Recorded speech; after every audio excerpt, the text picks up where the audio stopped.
C'est l'un des artistes lorrains les plus connus dans le monde. Georges de Latour est à l'honneur en ce moment dans le cadre d'une exposition organisée à Paris. L'occasion pour nous de partir à sa rencontre, de le découvrir un peu différemment. C'est notre feuilleton de la semaine, premier épisode ce soir où l'on revient sur sa vie. Laurent Parisot, Stéphane Matuchet. Au cœur du Saulnois, Vic-sur-Seille conserve les traces de sa grandeur passée. À la fin du XVIe siècle, la ville est le siège de l'évêché de Metz, un centre spirituel qui accueille 14 congrégations. L'Église est alors en pleine contre-réforme. C'est dans ce contexte d'exaltation de la foi catholique qu'un enfant voit le jour le 14 mars 1593. Il s'appelle Georges de Latour et est immédiatement baptisé dans l'église Saint-Marien.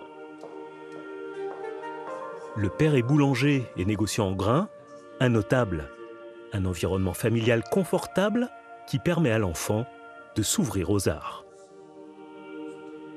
Georges de Latour a baigné dans un milieu culturel très important, puisque les évêques de Metz, ils ont apporté le goût de la culture des artistes qui se trouvaient à la cour ducale à Nancy, et ils ont pu faire découvrir des artistes comme Jacques de Bellange ou Jacques Callot, ou encore un artiste nancéen qui est très connu, Israël Sylvestre.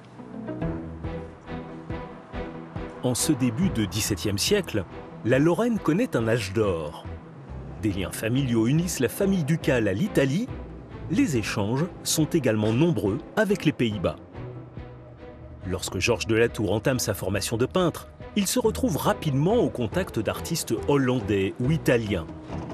A-t-il fait des voyages à l'étranger? Aucune archive ne permet de l'affirmer. Les opportunités de rencontre n'ont en tout cas pas manqué en Lorraine.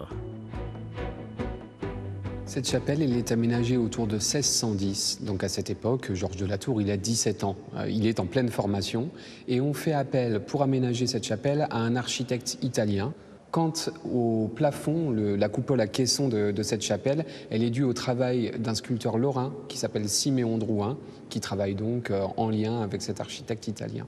Donc c'est une œuvre de lien entre les arts lorrains et italiens. Les influences flamandes et italiennes sont reconnaissables dans les premiers tableaux connus de Georges de Latour.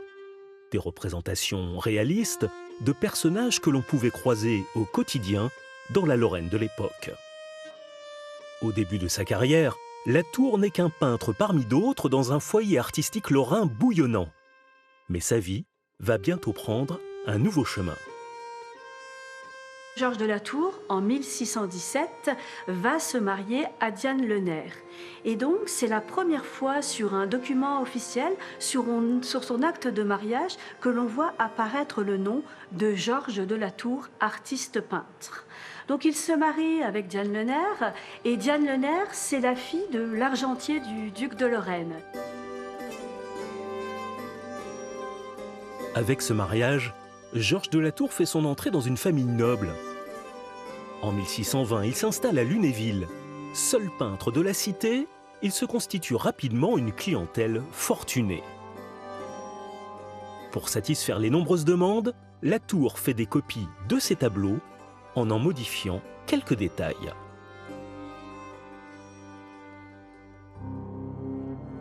Mais de sombres nuages s'amoncellent sur la Lorraine.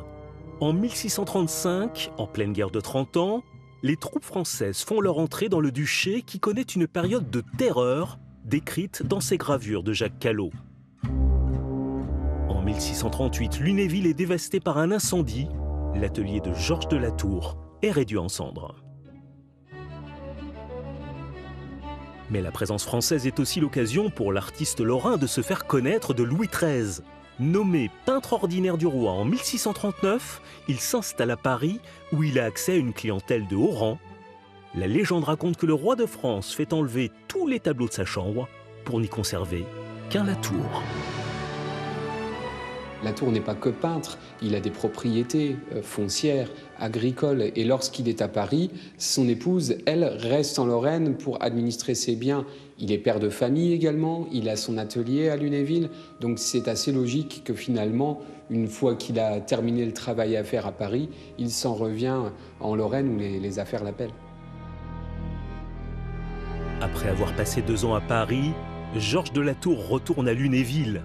Bientôt aidé par son fils, il réalise notamment des tableaux offerts chaque année au gouverneur du duché de Lorraine en guise d'étrenne. Une production qui cesse en janvier 1652. 15 jours après sa femme, Latour meurt. Le peintre rejoint les ténèbres, laissant derrière lui une œuvre profonde et teintée de mystère, comme le fut sa vie.